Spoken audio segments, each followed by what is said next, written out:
പ്രിയരെ, നമുക്കിന്ന് വെറൈറ്റി ആയിട്ടൊരു തക്കാളി മുരിങ്ങയ്ക്ക കറി ഉണ്ടാക്കാം. അതിനായിട്ട് 2 സവാള അരിഞ്ഞത്, 8 പച്ചമുളക്, 3 തക്കാളി, പഴുത്ത തക്കാളി, ഒരു പാൻ എടുത്ത് അതിനകത്തോട്ട് കുറച്ച് വെളിച്ചെണ്ണ, 4 ടേബിൾ സ്പൂൺ വെളിച്ചെണ്ണ ഒഴിച്ച് 1 ടേബിൾ സ്പൂൺ ഇഞ്ചി വെളുത്തുള്ളി ചതച്ചത് നല്ലപോലെ ഇളക്കി അതിനെ മൂപ്പിച്ച് അതിനകത്ത് അരിഞ്ഞു വെച്ച പച്ചമുളകെല്ലാം ചേർത്ത് ബാക്കി അരിഞ്ഞു വെച്ച സവാള എല്ലാം ചേർത്ത് അതിനെ മിക്സ് ചെയ്ത് അതിനകത്ത് കുറച്ച് ഉപ്പും എല്ലാം ചേർത്ത് 1 ടേബിൾ സ്പൂൺ ഉപ്പും ചേർത്ത് നല്ലപോലെ ഇളക്കി അതിനെ വഴറ്റിയെടുക്കണം.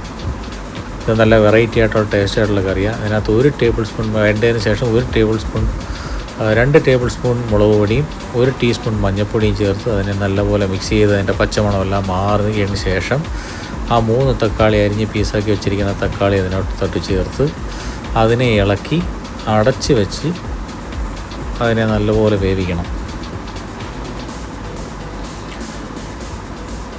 കുറച്ച് കറിവേപ്പിലയും 1/4 പിടി കറിവേപ്പിലയും കൂടെ അതിൻ്റെ കൂടെ മിക്സ് ചെയ്ത് അടച്ച് വെച്ച് നല്ലപോലെ വേവിക്കാം നമുക്ക്.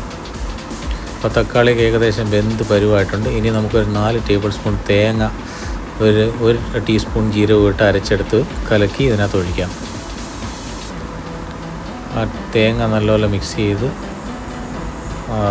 തിളച്ചുകൊണ്ടിരിക്കുന്ന ഈ തക്കാളിക്കകത്ത് ഒഴിച്ചതിന് ശേഷം 1 ഗ്ലാസ് വെള്ളവും കൂടെ ചേർത്ത് ഇളക്കി മിക്സ് ചെയ്ത്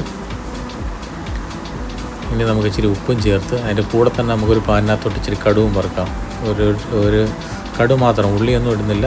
ഇതിൻ്റെ കൂടെ നമ്മുടെ മുരിങ്ങയ്ക്കയും ചേർത്ത് കൊടുക്കണം. തിളച്ച് പരുവാക്കി കഴിയുമ്പോഴത്തേനും മുരിങ്ങയ്ക്കയും ചേർത്ത് കൊടുത്ത് കടുവും പൊട്ടിച്ച് അതിനകത്തിട്ട് ചേർക്കുമ്പോൾ നമ്മുടെ കറി സൂപ്പർ കറി റെഡിയാണ്. നല്ല ടേസ്റ്റാണ്. ഈ തക്കാളിയുടെ ഇതൊന്നുമില്ല, പുളിപ്പൊന്നും വലുതായിട്ട് എഫക്റ്റ് ചെയ്തില്ല. തേങ്ങ അരച്ചേക്കുന്നതുകൊണ്ട് നല്ല അടിപൊളി ടേസ്റ്റായിട്ടുള്ള കറിയാണ്.